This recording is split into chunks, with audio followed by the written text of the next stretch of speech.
12 class, class 12, Bangla chapter 3, বঙ্গভাষা, Michael Madhusudan Dutta লিখেছেন। প্রথমে আমি মাইকেল মধুসূদন দত্তের জীবনী তোমাদেরকে বিস্তারিতভাবে বলছি।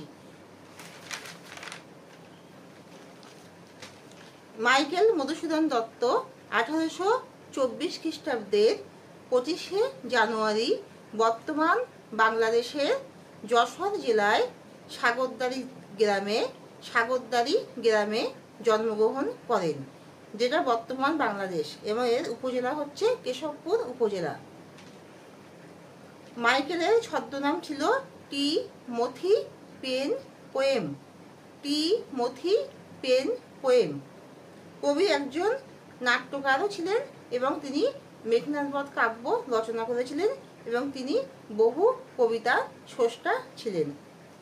এক কায়স্থ পরিবারে 1824 খ্রিস্টাব্দে তিনি বাংলাদেশের যশোর জেলায় সাগরদাড়িতে এক হিন্দু কায়স্থ পরিবারে তিনি জন্মগ্রহণ করেন। তার পিতা রাসনারায়ণ দত্ত ও তার প্রথমা স্ত্রী জাহ্নবী দেবীর তিনি একমাত্র সন্তান ছিলেন। তার পিতা একজন খ্যাতনামা উকিল ছিল এবং কলকাতার খিদিরপুরে তাদের বিশাল অট্টালিকা ছিল।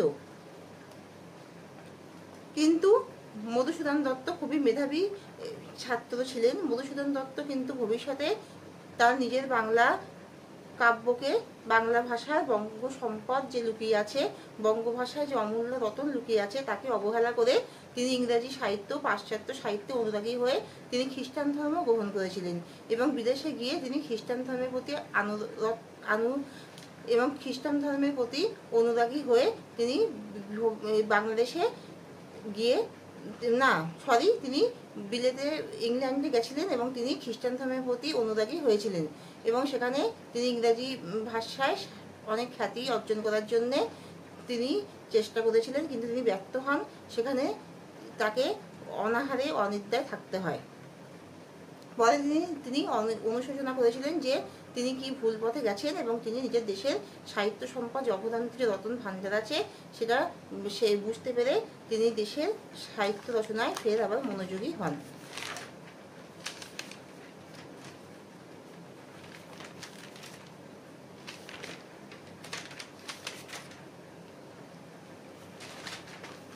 এবার আমি মূল কবিতার কিছু প্রশ্নের উত্তর বলছি। কবি মধুসূদনের লেখা বঙ্গভাষা কবিতার নাম প্রথম অবস্থায় কি ছিল? প্রথম অবস্থায় তার নাম ছিল মাতৃভাষা। কবির একটি বিখ্যাত নাটকের নাম কি? কৃষ্ণকুমারী। মাইকেল মধুসূদনের একটি বিখ্যাত কাব্য কি? মেঘনাদ বধ কাব্য। কুললক্ষ্মী বলতে কি বোঝানো হয়েছে? মানুষের গৃহে যে লক্ষ্মী দেবীকে পূজিত করা হয়, মধুসূদন তাকেই কুললক্ষ্মী বলে বুঝিয়েছেন। চতুর্দশপদী কবিতা কি? একটি পংক্তিতে 14টি অন্তর এবং 14টি পংক্তিতে যে কবিতা সম্পন্ন হয় তাকেই চতুর্দশপদী কবিতা বলে। পরদেশে ভিক্ষাবৃত্তি কুক্ষণে আছড়ি বলতে কবি কি বোঝান?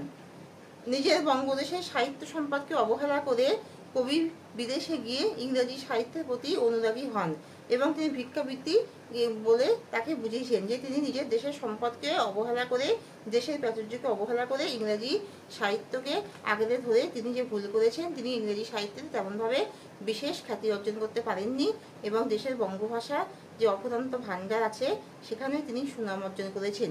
তাই তিনি পরদেশে পরভাষার প্রতি অনুরাগী হওয়াকে ভিক্ষাবৃত্তি বলে মন্তব্য করেছেন।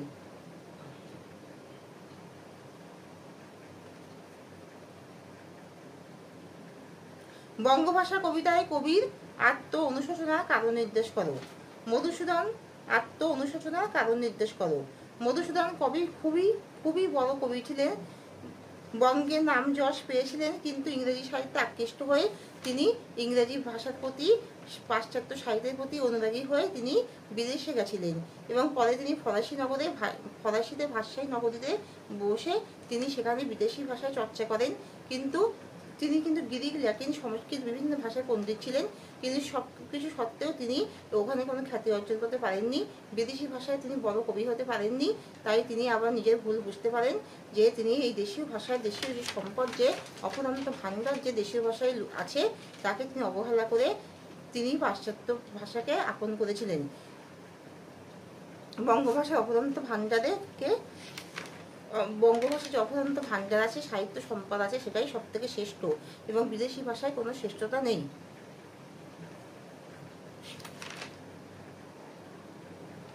তাই কবি অনুশোচনা করেছেন, তাকে যেন পরিলক্ষী যেন স্বপ্নে নির্দেশ দিয়েছেন যে তুমি কেন এই ভিখারির বেশে আছো, তুমি কেন বঙ্গ ভাষায় বঙ্গ সম্পদকে উপেক্ষা করেছো।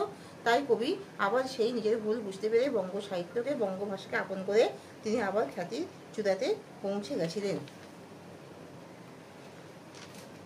ওরে বাছা মাতৃকোষে রতনের রাজি, এ ভিখারি দশা তবে কেন তোর আছি। এখানে ওরে বাছা বলতে কাকে বোঝানো হয়েছে? কবিকে বোঝানো হয়েছে। তার ভিখারির দশা কেন? এখানে বলেছে যে কবি দেশের অফুরন্ত ভাণ্ডার সম্পদ প্রাচুর্যকে উপেক্ষা করে তিনি বিদেশে পাড়ি দেন এবং বিদেশি ভাষা ইংরেজি সাহিত্যের প্রতি পাশ্চাত্য ভাষার প্রতি আনুগত্য প্রকাশ করে তিনি বিদেশে ইংরেজি সাহিত্যের বড় একজন কবি, বড় একজন স্রষ্টা হতে চেয়েছিলেন, কিন্তু সেখানে তিনি বিশেষ খ্যাতি অর্জন করতে পারেননি। তিনি ওখানে অনাহারে অনিদ্রায় ছিলেন। পরে তিনি নিজের সেই ভুল বুঝতে পারেন। তাকে যেন পরিলক্ষী বলছে যে আমাদের এই বঙ্গদেশে তো প্রচুর প্রাচুর্য সম্পদ লুকিয়ে আছে, তবে তোর এই ভিখারির বেশে তুই কেন এরকমভাবে পরদেশে ভিখারির বেশে তুমি কেন আছো।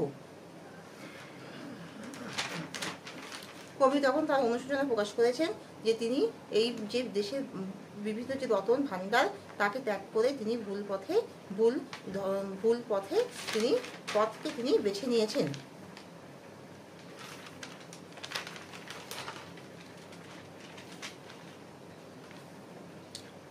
মজিনু বিফল তপে অবদন্নে রবি, কৈলুনু শৈবালে ভুলি কমল কানন। বিশ্লেষণ করো। মধুসূদন দত্ত ইংরাজি সাহিত্য প্রতি অনুরাগী হয়ে ইংরেজি সাহিত্যে নাম যশ খ্যাতি অর্জন করার জন্য তিনি বাংলা ভাষার বিভিন্ন রত্নকে ত্যাগ করে দিয়ে তিনি বিদেশে গিয়ে পাড়ি দেন এবং বিদেশে পাড়ি দিয়ে সেখানে ইংরেজি সাহিত্যের তিনি একজন বড় খ্যাতি অর্জন করতে চেয়েছিলেন। ইংরেজি সাহিত্য পাশ্চাত্য সাহিত্যের একজন বড় কবি হতে চেয়েছিলেন।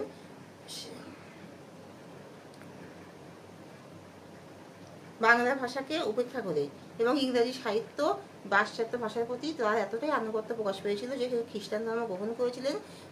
বিদেশি সাহিত্য তিনি স্রষ্টা হতে চেয়েছিলেন, কিন্তু তিনি সেখানে ব্যর্থ হন এবং তিনি পরে নিজের অনুশোচনা প্রকাশ করেছেন যে তিনি এইভাবে বাংলার যে বিভিন্ন রতন ভাণ্ডার, যেমন ভূগর্ভের মধ্যে বিভিন্ন ভাণ্ডার ধনসম্পত্তি লুকিয়ে থাকে, মানুষ যেমন তার পরিশ্রম করে সেটাকে অর্জন করে, তেমন তিনিও সেই বিভিন্ন বাংলার রতনকে উপেক্ষা করে দিয়ে তিনি বিদেশি সাহিত্যকে আপন করেছেন, কিন্তু বাংলা ভাষায় যে শ্রেষ্ঠ সম্পদ আছে তার বিদেশি সাহিত্যের মধ্যে সেটা নেই। অবশেষে তিনি মাতৃভাষার গুরুত্ব উপলব্ধি করেছেন এবং বিদেশি ভাষাকে তিনি অবমাননীয় বলে